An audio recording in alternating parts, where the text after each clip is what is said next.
Hindi ko alam kung saan to sisimulan. Siguro, sa pangalan ko na lang muna. Tawagan niyo ako sa pangalang Imelda, 40 years old. May-ari ng isang trucking business. Isang negosyong hindi ko naman talaga pinangarap noon. Pero napilitan akong yakapin dahil sa sitwasyon ng buhay. Dati, may asawa ako. Siya si Ramon. Siya ang tunay na bumuo ng negosyong meron kami ngayon. Siya ang utak. Siya ang lakas. Siya ang dahilan kung bakit unti-unting umangat ang buhay namin. At ako, nasa likod lang niya parati. Sumusuporta, tagapangalaga ng bahay, at tahimik niyang katawa. Hanggang sa dumating yung araw na biglang nagbago ang lahat. Nagsimula sa simpleng pagkapagod. Akala namin overwork lang. Hanggang sa dumalas ang pagkahilo, panghihina. At isang araw, bigla na lang siyang bumagsak. Doon namin nalaman, malubha na pala ang sakit niya. Parang binuhusan ako ng malamig na tubig. Hindi ko matanggap. Hindi ko matanggap na yung lalaking akala kong tatanda kasama ko. Unti-unti nang nauubos sa harap ko. Sinubukan namin ang lahat. Gamot, ospital, dasal at pera. Halos maubos ang ipon namin. Yung negosyo na dati naming pinagmamalaki, unti-unting naapektuhan. Wala na si Ramon sa kalsada. Wala na siyang lakas para bantayan ang mga biyahe. At ako, wala akong choice kundi akuin ang lahat. Doon nagsimula ang pagbabago ko. Mula sa isang simpleng misis, naging matigas akong babae. Natuto akong makipag-usap sa mga driver. Natuto akong humawak ng pera. Makipag-deal sa kliyente. Magdesisyon kahit hindi ako sigurado. Natuto akong maging matapang kahit sa totoo lang. Takot na takot ako. Pero kahit anong laban ko, hindi pa rin sapat. Unti-unti siyang nawala. Hanggang sa dumating yung araw na kinakatakutan ko. Yung araw na tuluyan siyang bumitaw. Tahimik lang. Parang natulog lang siya. Pero hindi na siya nagising. Hindi ko alam kung paano ako nabuhay pagkatapos nun. Parang may malaking parte ng pagkatao ko ang nawala. Wala kaming naging anak. Kaya nung nawala si Ramon, pakiramdam ko, wala na rin akong natitirang dahilan para bumangon. Pero kailangan. Dahil may iniwan siyang negosyo. At iyon na lang ang tanging connection ko sa kanya. Araw-araw, pilit kong binubuhay ang sarili ko sa trabaho. Maaga akong gumigising. Umiikot sa garahe. Chinecheck ang mga truck. Kinakausap ang mga driver. Kahit sa loob-loob ko, wala na akong gana sa kahit ano. Lumipas ang mga buwan. Hanggang naging taon. Unti-unti akong nasanay na wala siya. Pero hindi ibig sabihin nun na wala na yung sakit. Natutunan ko lang itago to. Natutunan ko lang ngumiti. Kahit pagod na akong magpanggap na okay ako. Akala ko, doon na lang iikot ang buhay ko. Sa trabaho, sa pag-uwi, sa tahimik na bahay. Walang pagmamahal, walang bagong simula, wala nang susunod. Kasi para sa akin, minsan lang dumarating ang tunay na pagmamahal. At naranasan ko na yun kay Ramon. Kaya tinanggap ko na baka hanggang doon na lang ako.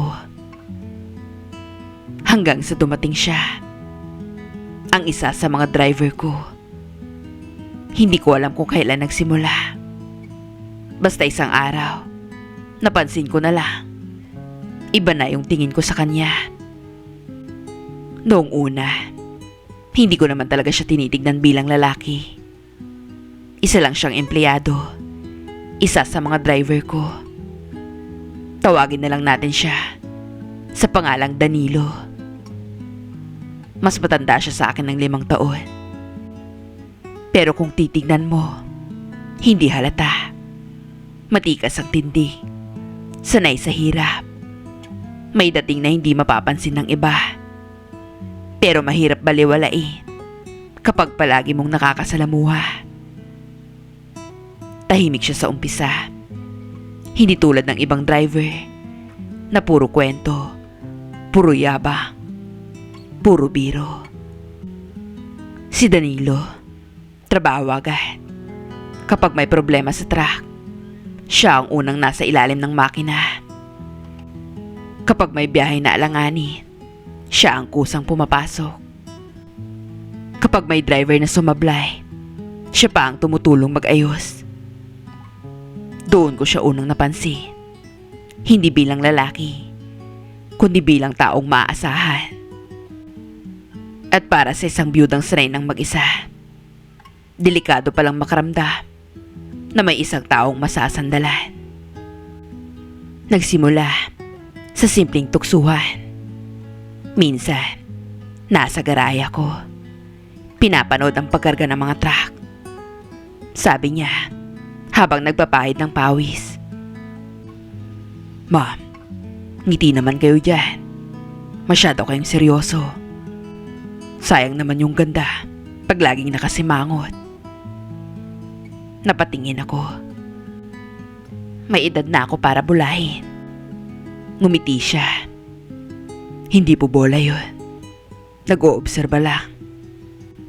Napailing ako. Pero ewan ko, pag uwi ko, dala ko yung ngiti niya. Paglipas ng mga linggo, dumalas ang ganon. Mga simpleng banat, mga tingin na parang may ibig sabihin, mga biro na may halong paglalambing. At nakakagulat, sumasagot na rin ako. Minsan, ako pa ang nauunang mang-asar. Hindi ko alam kung kailan ako naging komportable. Basta isang araw, hindi ko na namalayan. Hinahanap ko na siya sa garahe kapag wala siya. Minsan, may biyahe siyang galing norte. Gabi na nakabalik. Halos wala na lahat ng tao sa compound. Ako na lang ang naiwan sa opisina. Paglabas ko, nakita ko siyang nakaupo sa gilid ng truck, kumakain ng tinapay. "Anong ginagawa mo dyan?" tanong ko.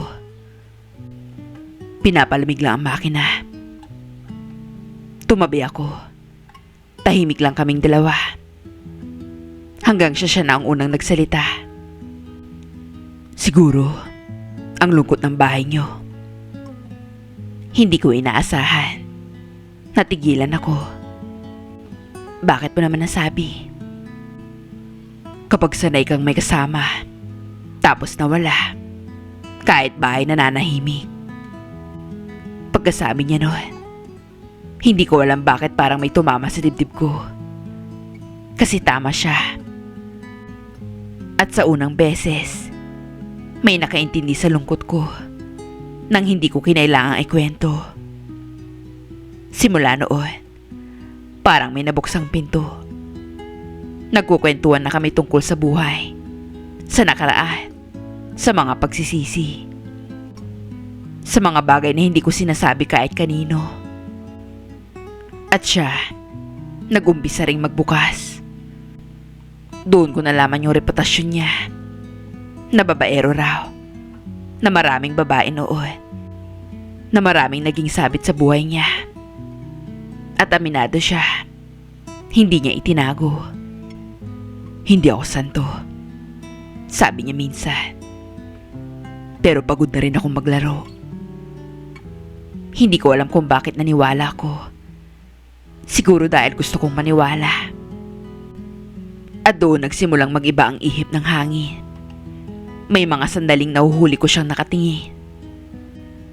Yung tingin na para bang may gustong sabihin, pero pinipigilan. At ako, imbis na umiwas, hinahayaan ko. Hanggang isang gabi, matapos ang birthday ng isa naming kliyente, lahat halos umuwi na.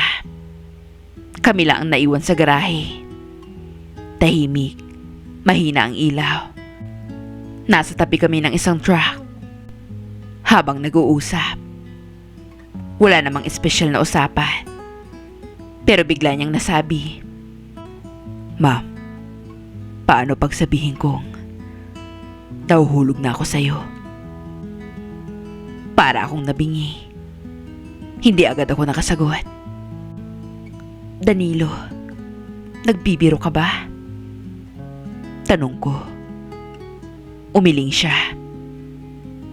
Kung biro, matagal ko nang binawi. Humigpit ang hawak ko sa bag ko. "Danilo, sabihin mo lang ma'am kung lalayo ako." Hindi ako nakapagsalita. Dahil ang totoo, ayoko siyang lumayo. At doon ko unang inamin sa sarili ko na may nararamdaman na rin ako. At alam ko, kapag tinuloy ko ito, wala nang atrasan. Pagkatapos ng gabing inamin niyang nararamdaman niya, hindi na naging pareho ang lahat. Hindi naman bigla ang naging kami. Walang dramatic na eksena. Walang biglang yakap. Walang biglang pag-amin na parang pelikula. Mas tahimik, mas delikado. Dahil pareho naming alam, may binabagtas na kaming linya. Paglipas ng mga araw, mas naging maingat kami, pero mas naging malapit. May mga simpleng dahilan para magtagal ang usapan. Mga biyahe na sabay naming chinicheck. Mga hapong nauuwi ang kape sa mahabang kwentuhan.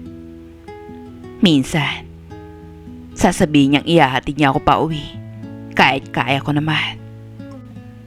At minsan, ako ang naghahanap ng dahilan para tawagan siya tungkol sa trabaho. Kahit alam kong tapos na ang concern. Unti-unti, trabaho ang naging dahilan. Pagmamahal ang totoong laman. Hindi ko na malayang hinihintay ko na ang presensya niya. Kapag wala siya sa garahe, parang may kulang. Pag may biyahe siya ng 2 araw, parang mabigat ang oras. At sa edad kong akala ko tapos na sa ganung pakiramdam, bumalik lahat.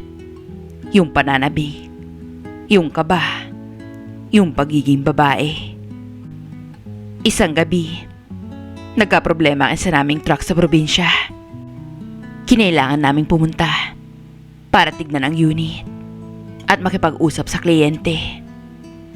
Ako at siya lang.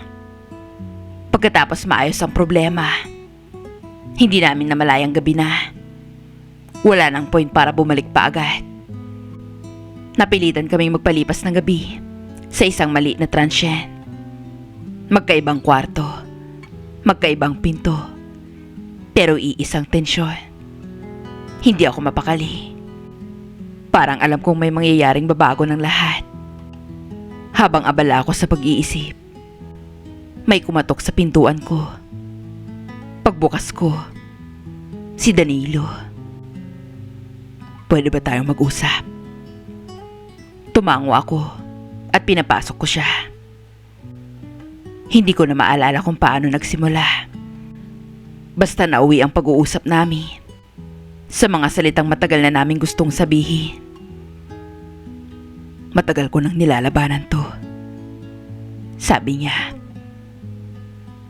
Ako rin. Mahina kong sagot.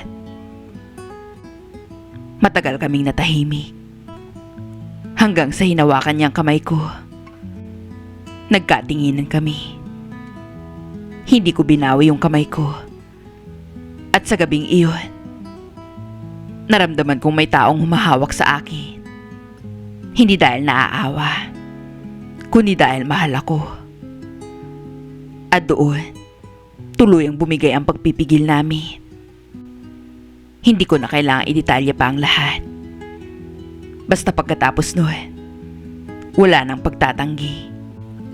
Kinabukasan, masaya kaming umuwi dahil nabigyan na ng label ang relasyon namin. Naging kami, pero hindi pa namin inaamin sa lahat. Basta ang mahalaga sa amin noon ay kung anong meron kami. Tahimik sa umpisa, lihim sa iba, totoo sa amin. At sa totoo lang, masaya ako. Unti-unti, hindi na rin namin naitago. May nakakapansin, may bulungan, may mga taong nagtataka kung bakit laging siya ang kasama ko. Bakit siya na ang laging inaasahan ko. May nagulat, may kumontra, may humusga. Ano ba yan si ma'am? Bakit sa driver pa niya siya pumatol? Kaya nga maganda naman si ma'am. Bakit hindi siya pumatol sa may estado naman sa buhay? Buti nga nakamove on na si madam. Pero bakit sa driver siya pumatol? Balita ko pa nga, babaero daw yung lalaki. Naririnig ko lahat yan. Pero sa unang pagkakataon, matapos ang matagal na lungkot, may pinili akong ipaglaban. Ipinaglaban ko siya. At siya naman, pinatunayan niyang seryoso siya. Inamin niya lahat ng baho ng nakaraan niya. Mga babaeng nilaro niya. Mga maling nagawa niya. Pero sabi niya, para sa'yo, handa akong magbago. At naniwala ako dahil gusto kong paniwalaan. Dumating sa puntong halos hindi na siya umuwi sa inuupahan niya. Nasa bahay ko na siya madalas. Parang mag-asawa. Magkasama sa negosyo. Magkasama sa bahay. Magkasama sa kama. At sa puso ko, akala ko, ito na yung pangalawang pagkakataon na ibinigay sa akin ng tadhana.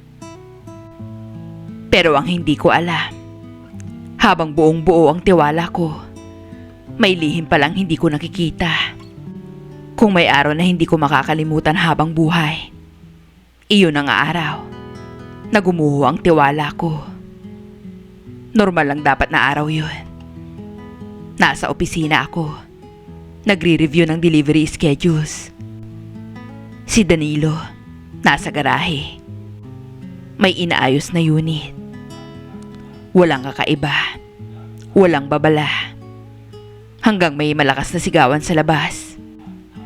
Akala ko, may away sa mga pahinante. Pero paglabas ko, isang babae ang galit na pumasok sa compound. Mukhang wasak. Namumula ang mata. Hinihingal. At ang unang sigaw niya, nasaan si Danilo? Natahimik ang buong garahe. Lahat napatingin. At bago pa ako makapagtanong, itinuro niya ako. Ikaw ba ang kinakasama niya? Parang biglang tumigil ang paligid. Hindi ako agad nakasagot. Dahil sa totoo lang, may masamang kutob na agad akong naramdaman.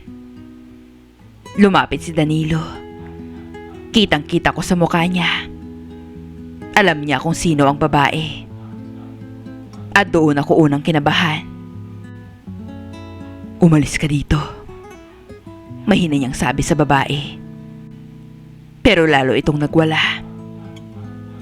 Umalis? Ako pa ang aalis. Sabay hawak sa tiyan niya.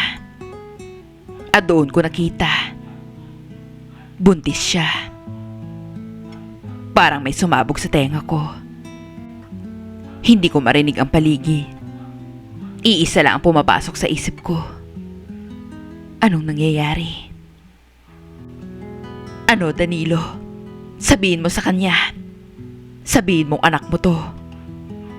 Sigaw ng babae. Nanginginig ako. Napatingin ako kay Danilo. Wala siyang masabi. At yung katahimikan niya, yun ang pinakamasakit na sagot. Doon ko nalaman ang totoo. Hindi ko na maalala kung paano ako nakalapit. Basta narinig ko na lang ang sarili kong boses. Gaano katagal? Tahimik. Walang sumasagot. Danilo, sumagot ka. Doon lang siya nagsalita. Imelda, bago pa naging tayo, parang binunutan ako ng hangin. Bago pa kami, pero nabuntis ngayon. Ibig sabihin, may itinago siya. May hindi siya sinabi. At yun ang mas masakit sa lahat.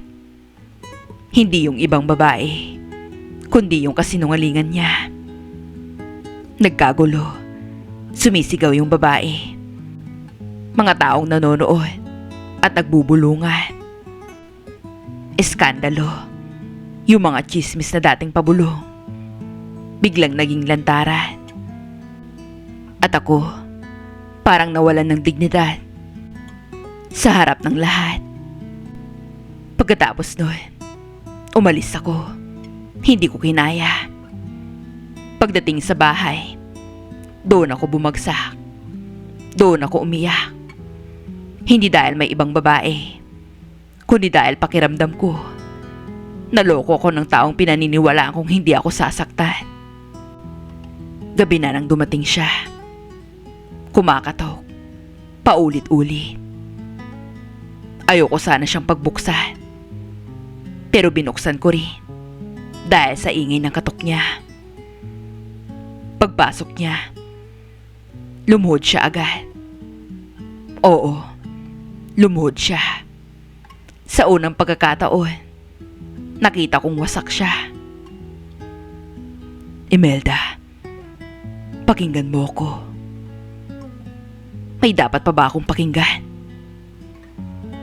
Alam kong nagkamali ako. At isang malaking pagkakamali yun. Napatawa ako sa sakit. May batang mabubuo dahil sa pagkakamali. Tahimik siya. At lalo akong nasaktan. Sinabi niyang nangyari iyon bago naging seryosong kami. Na hindi niya inaasahang buntis ang babae. Na ako raw ang pinili niya. Ako raw ang mahal niya. Pero paano ako maniniwala kung ang katotohanan, ibang babae ang nagdadala ng anak niya? Doon ako nagdesisyon na makipaghiwalay. Oh, edi tapusin na natin. Iyon ang sabi ko. Akala ko, matapos kong sabing tapos na kami, titigil na siya. Akala ko, tatanggapin niya na nasira na ang lahat. Pero nagkamali ako. Dahil doon nagsimula ang walang tigil niyang pagsusuyo. Hindi lumilipas ang isang araw na hindi siya nagpapakita. Minsan, sa garahe. Minsan, sa gate ng bahay. Minsan, naghihintay sa loob ng sasakyan, sa labas ng opisina. Tahimik lang, naghihintay. Parang ayaw umalis, hanggat hindi ko siya kinakausap. Noong una, galit lang ang nararamdaman ko. Galit at hiya sa ginawa niya, sa iskandalong nangyari, sa mga bulong ng tao, sa sakit na iniwan niya. Pero higit sa lahat, galit ako sa sarili ko dahil mahal ko pa rin siya. Lumipas sa mga linggo, hindi siya sumuko. Hindi siya nangungulit sa matatamis na salita. Hindi puro pangako. Mas madalas, pinapakita niya sa gawa. Tahimik na presensya. Pag may problema sa negosyo, nariyan siya. Pag may truck na kailangang asikasuhin, inuunahan niya. Pag may kailangan ako, hindi ko na kailangang sabihin. Parang gusto niyang ipakita na hindi lang bibig ang ginagamit para humingi ng tawad. Hanggang isang gabi, hindi ko na nabigilang kausapin siya. Bakit hindi mo nalang ayusin ang buhay mo doon sa babaeng nabuntis mo? Mahaba ang katahimikan. Tapos sabi niya, dahil ikaw ang buhay na gusto kong ayusin. Napapikit ako. May parte sa akin na gustong maniwala. Pero may parte rin sa akin na gustong tumakas. Inamin niya ulit ang pagkakamali niya. Walang palusot. Walang sisi sa iba. Ang sabi niya, kung iiwan ko raw siya, tatanggapin niya. Pero hindi raw niya titigilang ipaalam na ako ang pinili niya. At doon ako lalong nagulo. Dahil ang tanong ko noon, kung niloko niya ako, bakit parang totoo pa rin ang pagmamahal niya? At ang pinakamasakit kong tanong sa sarili ko noon, paano yung batang ipinagbubuntis ng ibang babae? Walang kasalanan ng bata. At alam kong ano man ang piliin ko, may masasaktan. Pero habang tumatagal, nakita kong hindi niya tinatakbuhan ang responsibilidad niya. Nagbibigay siya ng sustento. Inako niya. Pero malinaw di, hindi niya iiwan ang relasyon namin. Ako raw ang paninindigan niya. At ewan ko, sa kabila ng pride ko, bumigay ako. Oo, pinatawad ko siya. Binigyan ko siya ng pangalawang pagkakataon. Maraming humusga. Maraming nagsabing kahihiyan yun. Maraming nagsabing mahina ako. May nagsabing tanga ako. At baka nga totoo. Pero ang hindi nila alam, pag nasa loob ka ng isang pag-ibig, hindi laging tama ang desisyon.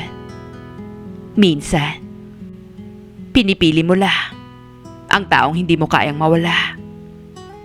At sa pagkakataong iyon, pinili ko siya. Ipinagpatuloy namin ang pagsasama namin. Mas maingat na. Mas totoo. Mas sugatan, pero mas pinatatag. At doon ko unti-unting nakita, baka may pag-asa pang buuin ang nasira. Lumipas sa mga buwan. Unti-unting tumahimik ang gulo. Yung babaeng sumugod, hindi na ng gulo. May sarili na siyang buhay. Si Danilo, mas pinatunayan sa araw-araw na hindi sayang ang pangalawang pagkakataong ibinigay ko. Hanggang dumating yung araw na akala ko imposible na para sa akin. Nung nalaman kong buntis ako, at doon ko naisip, baka ito na ang masayang wakas na akala ko hindi ko na mararanasan. Noong nalaman kong buntis ako, parang may bahagi sa puso ko na muling nabuhay. Sa edad kong akala ko hindi na mangyayari, dumating ang anak na hindi ko inaasahan. At kasabay noon, nakita ko si Danilo sa paraang hindi ko pa nakikita noon. Mas responsable, mas maalaga, mas tahimik, pero mas panatag. Para bang gusto niyang patunayang araw-araw na tama ang desisyong pinatawad ko siya. At unti-unti, nawala rin ang mga tanong sa puso ko. Hindi dahil nakalimutan ko ang sakit, kundi dahil mas pinili kong tignan ang binubuo namin kaysa sa nasira noon.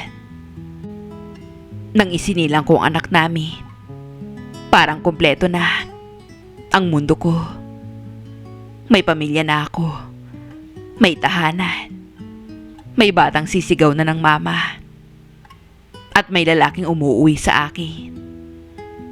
At sa kauna-unahang pagkakataon, matapos ang lahat, naniwala akong may happy ending din pala para sa mga taong nasaktan. Akala ko, yun na yun. Doon na matatapos ang kwento ko.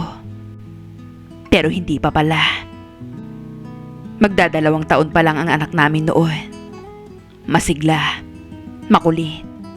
Siya ang sentro ng buhay namin. At si Danilo, mas lalong naging mabuting ama kaysa inakala ko. Kaya nang dumating ang araw na yon, walang naghanda sa akin. Hindi ko alam kung bakit nangyari. Isang aksidente. Isang malagim na aksidente ang kumuha sa buhay ni Danilo. Sobrang bilis ng pangyayari.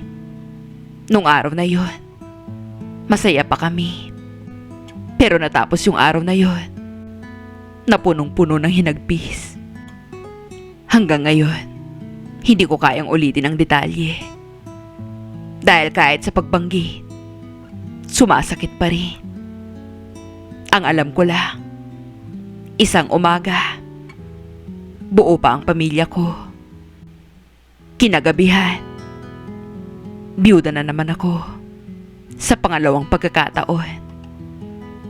At kung iisipin, mas masakit ang pagkawala niya. Mas masakit kaysa una.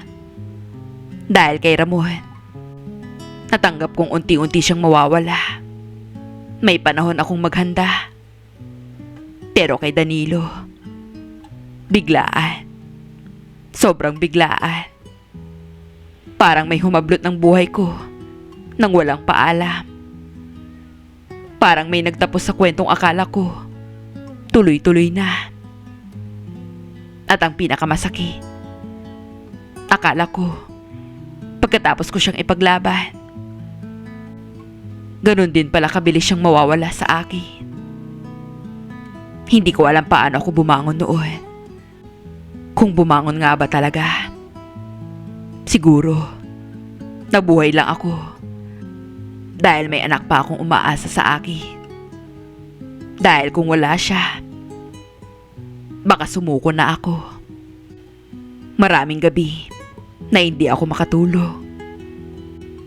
Gising na gising ang diwa ko. At sa mga panahong iyon, yumuyuko ako sa kama ng anak ko habang natutulog siya. Umiiyak ng tahimik. Tinatanong ang Diyos, bakit 2 beses?